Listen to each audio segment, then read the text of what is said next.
C'est d'une nécessité de servir son pays. Parce que le pays et les âmes qui y vivent ont besoin de paix, de repos, de sécurité.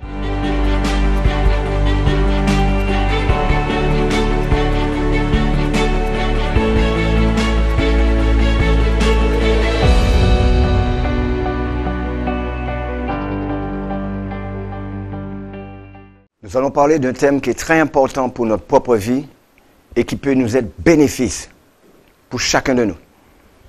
Dieu nous a créés à sa ressemblance. Non pas que nous ayons la même apparence que lui, mais que nous ayons le même fonctionnement. Dieu a aimé, mais il a aimé par la foi. Il a agi par la foi. Dieu nous a donné et il nous a créés et il nous a conçus afin que nous ayons les mêmes façons d'agir que lui. Il a été attentionné, intéressé par le besoin du peuple et par le besoin de la nation.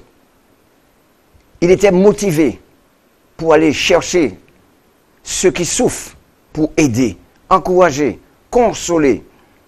Et malgré ces réalités, car l'opposition était là, mais il n'a pas arrêté de chercher l'âme en détresse pour l'aider à se relever. Toi aussi, tu es peut-être dans tes difficultés, dans tes réalités. Mais sois aussi ce thérapeute de la grâce qui sera passionné pour chercher ces âmes, pour les encourager. Tu les vois, tu les connais. Ils sont autour de toi. Et même dans la famille, il y en a de ceux qui souffrent. Dieu avait le cœur pour les pauvres.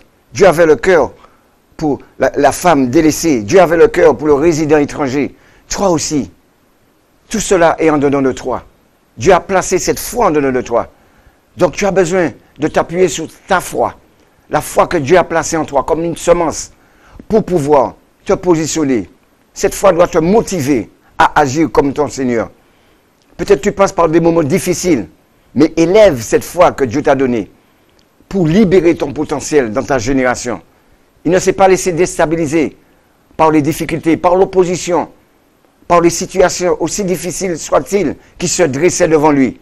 Mais il a poursuivi l'objectif à libérer son potentiel dans sa génération. Il t'a été donné un temps, toi aussi, pour secourir, pour consoler ceux qui pleurent, pour aider à celui qui est courbé à se relever face aux temps difficiles, car nous vivons des temps difficiles. Mais Dieu t'a créé pour un objectif. Ce n'est pas dans quel ventre que tu es né qui compte pour le Seigneur, mais quel objectif qu'il veut atteindre avec ta vie. Et cet objectif, il te l'a démontré. Oui, c'est d'éclairer ta génération. C'est de fortifier face à cette détresse, à ce statu quo qui est là. Et tu vois les souffrants. Tu entends les cris des désespérés. Mais tu as ta part à faire, malgré ta réalité. Alors ne te laisse pas impressionner par ce que tes yeux voient. Mais plutôt, laisse-toi motiver par ce que Dieu t'a révélé par sa parole, qui est une parole bienveillante et bienséance pour le quiconque qui a faim et soif de justice. Oui, il compte sur toi. Donc Dieu veut régner. Dieu t'a créé pour régner toi aussi. Dieu t'a créé pour dominer sur les circonstances, oui, qui fait barrage à toute âme en détresse. Dieu t'a créé, oui, pour régner, pour établir les choses saines, pour créer, pour déployer, permettre à son royaume de se déployer dans les cœurs, dans le cœur du drogué, dans le cœur de la prostituée, dans le cœur du malade, dans le cœur du résident, étranger, dans le cœur de celui qui est indigent. Dieu veut régner. Alors il te revient à toi de jouer un rôle, oui, être un acteur dans cette société et non pas un spectateur à la détresse humaine. Tu as ta part à faire, tu as ta vocation pour entrer, tu as un appel qui repose sur toi. Qui que tu sois, Dieu veut, oui, atteindre des objectifs avec ta vie. Alors, prends plaisir et sers ton pays. Tu as un apport ajouté dans cette société.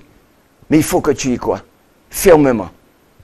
Et prêt à payer le prix pour être cet homme, cette femme qui va prendre plaisir, oui, à être la lumière du monde. Alors je t'encourage. Crois à ce que Dieu dit que tu es, la lumière du monde. Un térébène de justice et pourvoir aux besoins de ceux qui t'entourent, avec joie, avec larmes, s'il le faut, avec tristesse, mais pourvoir, travaille, établis